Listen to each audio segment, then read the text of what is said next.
Hey, this is Chris again. We're going to do a quick video on really kind of our shop trucks that we've used over the years. And behind me, you'll see the truck we started with. I got this truck when I was fresh out of high school. I think I was about 19 or 20, and I found this truck, and we'll do some more talking about that someday.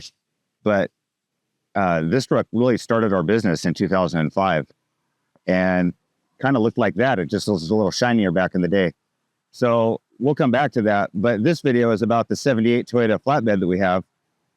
And we use this truck currently and just recently for all the service calls that we do in this area that we talked about from Government Camp to Sandy. And so this little truck that we're going to go see is fresh on the road as of 2024. And the truck behind me is still a relevant truck. We still use it once in a while. And it's going to get a makeover. In fact, probably over the winter of 2024 and 25 to get it running a little better. But it's reliable right now. I can take it anywhere. You know, a lot of times for shop trucks, you need a big F-350 or some Dodge 3500 Ram diesel, whatever. And there's definitely a time and a place for that. But most of the time, you really just need a pickup. You just need a truck that's reliable. And that's kind of how I operate. For every shop, it doesn't matter what shop you are. If you're an auto shop, you need a little 4-cylinder truck that can just take an engine from here to there or go do a quick service call. And for us, that's what this truck does. This truck does everything so well. It can run to Gresham. It can run to Troutdale. It can take a customer home. It can go out and fix flat tires. And that's what this truck services really well for our shop.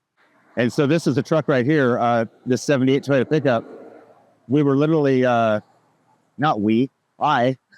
was literally laying in bed one night and I started looking at 78 Toyota pickups to see what was out there. Right. And I found this truck for $750 out in a field in Wairika, California. And it just showed the cab of the truck with the stripes.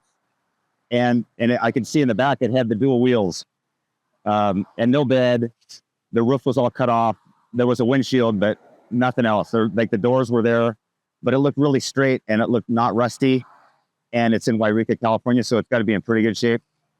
And that's where this truck came from. So I was literally just able to contact the kid. He was probably 25 years old and say, hey, I'm in Oregon. I really want to come down and buy this truck. I didn't make him an offer. We didn't talk about money, but it was January. It was frigid cold. The weather forecast was horrible. And I found this truck and I'm like, I have to go get this truck.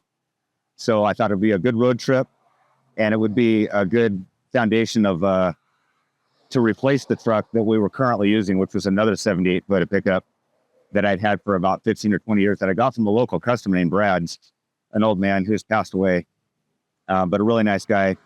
We really hit it off with music together. And so I got his old truck, used it for a lot of years, but it was so rusty when I got it. And 20 years later, it had been fixed so many times that it just foundationally had to be replaced. So we took what you'll see later is all the good pieces out of that blue 78 Toyota pickup and put them into this 78 Toyota pickup.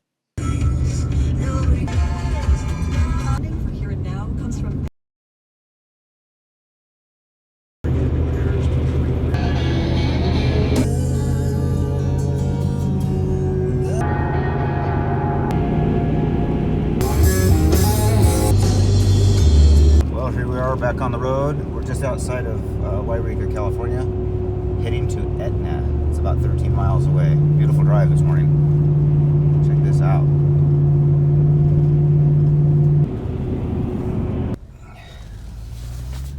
All right, that's Gavin right there in that little truck. Just met him outside of Fort Jones, California. This is a beautiful town, like just a really cool, iconic looking town in the Siskiyou Mountains or something like that. So here we are, we're heading out to his place.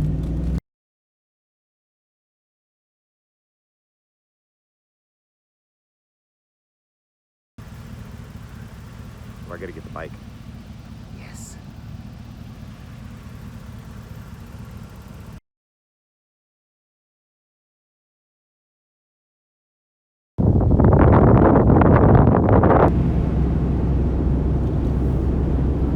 All right, we're outside of Weed, California, heading towards Weed actually on A12, and it is windy and dusty. So there's there's Mount Shasta, I think, right over there. And yeah, it's weird how bright and sunny the sky is, but then this gloom everywhere, just all the dust flying off the fields. And there's a storm warning coming for snow. So yeah, look at all that haze out there. You just can't even see past the next hill.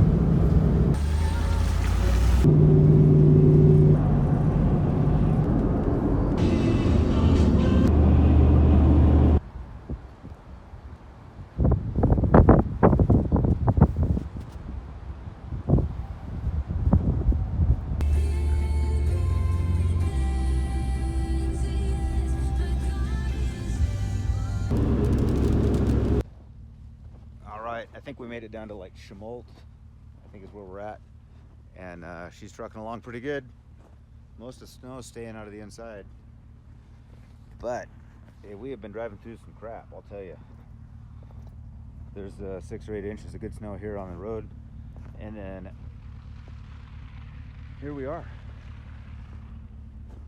I had to get out and stretch. I was getting tired. A lot of 18-wheelers stacking up on the side of the roads and stuff, so we'll get back on the road here.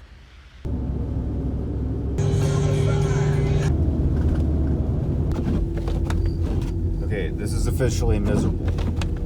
I'm going 20 and it feels too fast.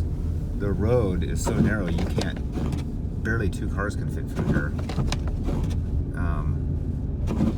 Safely at least. And it is horrible vision, I will say that, for me. I've had a few trucks pass me because they have good lights and newer trucks or something, and they're not doing something with the car. But this is definitely the worst I've ever come over the mountain in a long time. Some of that's my doing because I need to have better lights.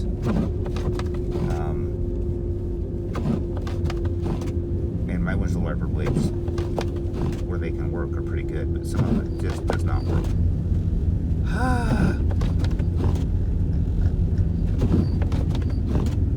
Oh, and another thing is, I can't tell where I'm at because all the road signs, you think, oh, there's a sign that's going to tell you where you're at, and then they're covered up with snow, so you can't read them when you get to it. So I don't really know where I'm at, but it feels like it's taking me forever to get to government camp. All right, let's review what we ended up with here. Brought this truck back from California, Northern California yesterday, through tons of snow. It was a fun trip, 750 miles, but it was also a lot of work there at the end, coming over Mount Hood. It was that Suburban's heater just decided to stop working, even though it's got lots of coolant in it. The windshield wipers couldn't keep up with the snow. I couldn't see very well. One of my headlights isn't adjusted, and it was scary coming down the hill. I didn't have any snow tires on. Even though I sell tires for a living, these are decent tires, but they're not snow tires. I knew that going into it. I did have chains, but whatever, that's a whole nother issue. Got home safe, ended up with this truck. It's everything I was hoping it would be. I kind of took the guy's word for it. This is something to be careful for, and I didn't really care in this truck's case because I got some plans for this. But the paperwork for it that goes with it, that's in the glove box, so he says, is not the right paperwork for this truck. So this is for a 76 Toyota pickup or 76 Toyota something. The VIN numbers don't match. It's from the right area of town, but somehow that's not the right title for this truck. But that doesn't matter. We're going to take that truck that I do have a title for. That's the truck that's getting replaced. The frame is so bad, and I don't back away from fixing that truck because I've been fixing it for 15 years. But it's so bad that that's what the inside of the spare tire, when you drop the tire down, and that tire's only been sitting under there for, oh, maybe a year and a half. That crusty stuff is all the frame just falling apart on the back of this truck. So from the bed back, there's cancer on the frame. The bed's rotted out inside. There's 2 beds grafted together already. There's problems with this cab. There's problems with the top of this bed all the way along in here. The only good thing about this bed is the tailgate. And this is a really nice tailgate that I will save. I've got a nice hitch I welded on here a few years back. Ironically, even that valance might be savable, but I'm not sure. So the roof section of this truck and or the back of the cab and or even the floor, except for this part, is going to get scabbed onto the back of this 78 Toyota pick. These are both 78s, by the way, even though that title says 76. Like I say, it's the wrong one. But check this out. It's got the really nice 1-ton full floating rear axle. I could graft this frame onto that truck, but again, there's issues with this blue truck behind me that just keep it from being a fixable truck. I love the patina on this truck here, the orange and yellow stripes. The cab's in really good shape. There's no dents in it. The hood, as you can imagine, is a little warbly and wobbly in some spots, but all original. All the grill and stuff's nice. Either that front bumper or a bumper I have at the shop that's got the factory push bars on it will go on here. And that's the plan. So this truck's got a seized up engine apparently. Automatic transmission. Be nice if it was 5-speed, but again, that's fixable. Odometer says 35. I don't know if you can see that or not. Odometer says 35,000 miles, probably 135, but there are some indications that this truck could have 35. We'll just have to see. It does have the right key for it. You know, for an automatic transmission, that is kind of cool looking. Not an AC truck. I don't see any signs of air conditioning in here. And somebody's taken a few things off of this truck a few years back. It does have nice floor mats in it. Seats are usable. Windows somewhat roll up and down. But I think I could trace back 4 years talking to the guy. Let me get this here. I could trace back 4 years of this truck's history. He's owned it for 2.5. The place that he got it from, or the guy he got it from, had it for 2 or 3 years. So 5 years it's been sitting in Northern California. I don't know. This probably has 135 on it. That's really my guess. These campers sometimes, you know, when they were motorhome, they did a lot more sitting than driving, but I don't know what it was like back in the 70s and 80s. Maybe they did put 135,000 miles on this truck before they killed it. But it could have also sat. Age takes its toll on stuff no matter what, so. But I don't know, the seats aren't beat down. The pedal, I mean, it kind of has that typical corner wear. But the ignition's nice. I think it still has the original windshield in it. But there's a lot of this truck that could be 35,000 miles and 50 years old. So we'll just see. Door panels are nice. Pretty stoked. Anyhow, that's the truck. I think you can, well, let me just click over that for a minute. I think you can kind of see what I'm looking at. If you like these trucks, it's got a pretty cool stance, and I think shortening down the frame to its normal length. I'm going to put a sleeper cab on the back of it for tools, all enclosed.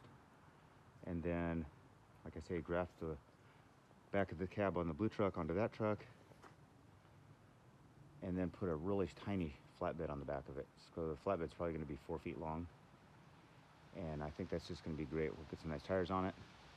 Be a perfect shop truck. So anyhow, that's the plan. That'll happen in spring and summer of 2023. We'll be driving it in, probably July or August of 23. All right. Well, thanks for checking in. If you like mini trucks, you probably like this little Toyota. If you like Dodge Chargers, right, how do you do this? Right, there's a 69 Dodge Charger I've been working on for a lot of years. That's really the focus of what my life should be, focusing on as much as possible. But you do have to do other projects that assist your life, and that's what this little Toyota truck is. If you don't, you can't just focus on, I can't just focus on one project. I've got to apparently be doing 4, but the main one is that Charger back there. So if you want to check that car out on my YouTube channel, you can do that as well. All right, peace.